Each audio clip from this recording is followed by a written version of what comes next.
if it's adjudicated the way it's written now, we finally found the answer to the face-off, which is the most unique, fun part of the game that almost was out of the game, you know, and that would have been really sad. So if this thing works, and it seemed to work in the fall with the down in the set with the referee's hand down and then backing out so that everybody knows it's going to take a couple of seconds, 2 refs being in on every face-off, no ball stuck in the back of your stick, that was absurd. I don't even understand why we did it. I don't, you know, I think the hue and cry over that was actually like a very vocal minority. If you even look at the polling that was done on the thing, I think 70% of the coaches were like, I don't know what the problem is. There's no problem with guys picking up the ball in the back of their stick.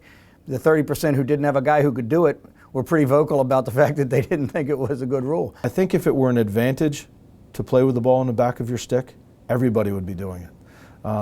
And face-off guys are doing it, and it really doesn't look very natural when they were doing it before. So I think getting the ball out of that stick onto the ground, picked up, whether it's by the face-off guy or the wingman, is a positive for the sport. I think we'll see just as many fast breaks. I think it'll be just as exciting. I like the fact that the ball has to come out of, you know, those guys' sticks. I was never a fan of the ball being in the back of the guy's sticks, so I was pretty vocal about that the last couple of years. I just think it got to a point where it was ridiculous, where guys were scooping balls by, you know, putting the back of their, you know, plunging the back of their stick onto the ground and picking the ball up with the back of their stick, and it became more of, you know, who strung their stick well or what kind of stick you're using, rather than 2 lacrosse players, you know, having a skill and going after a ground ball and being tougher than the next guy.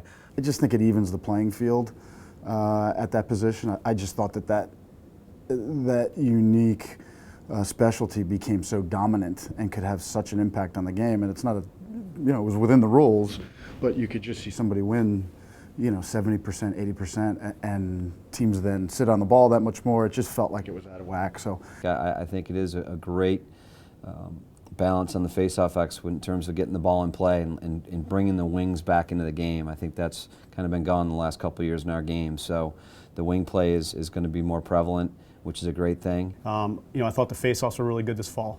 I thought we led to some more, you know, ground ball, some more 3v3 battles rather than a 1v1, you know, battle. So I think it will change, you know, a little bit for everybody. You know, it'll definitely. I think it'll make the game more exciting and brings the wing guys back into play. I mean, for the last couple of years, all we've been doing is watching guys put the ball in the back of the stick and run away from the X, and you know, the wing guys never even get involved because it happens so quickly.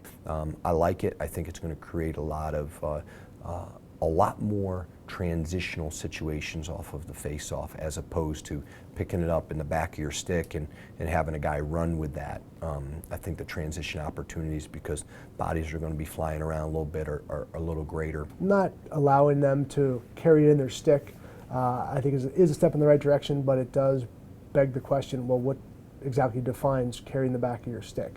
You know, if you do pinch and pop, you know, how is there a tenth of a second? Is it a second and a half? How much time is it actually allowed to be in the back of your stick? And so, you know, I think it is progress, and I still think we have some wrinkles to iron out in terms of defining exactly what that means. I just think the fact that you put the face-off guys down before the referee enters into it will alleviate a lot of that maybe leaning or rolling into moves. Well, I like the mechanics with regards to everybody should be able to understand, you know, what's going on. You know, with regards to the officials having their hands down when they remove it, the players should be motionless at that point. So us from the side, even if we can't hear them say set, we know when that hand is removed, the players should be still. If we see any movement, then we have, you know, a justified argument at that point. But you know, I think the face-off thing is a step in the right direction. It's still very, very difficult for the officials to officiate that part of the game. Next to impossible if you think about one person watching, you know, a butt end and the hands and the head of your body and your knee and your foot and then the plastic, and there's too much for the guy to look at, honestly. There's just too many things. So until we get rid of some of that, I still think we're going to have some challenges in terms of how the officials officiate the face-off. But you know, I mean, they used to put the ball in the sticks, you know, I mean, guess what? There was cheating then. There was cheating when they changed it. There will be cheating now. I've said this a couple times. I feel like the best guys will still be the best guys. They'll just have to adapt to it. And then, you know, I think you'll find that you know, teams will also adapt strategy-wise. So, I mean, that's the way the face-off game has been. And in my 10 years of coaching, you know, I think I've seen 4 or 5 different changes. So, face-off guys have had to adapt and overcome, and I think they will this time around too.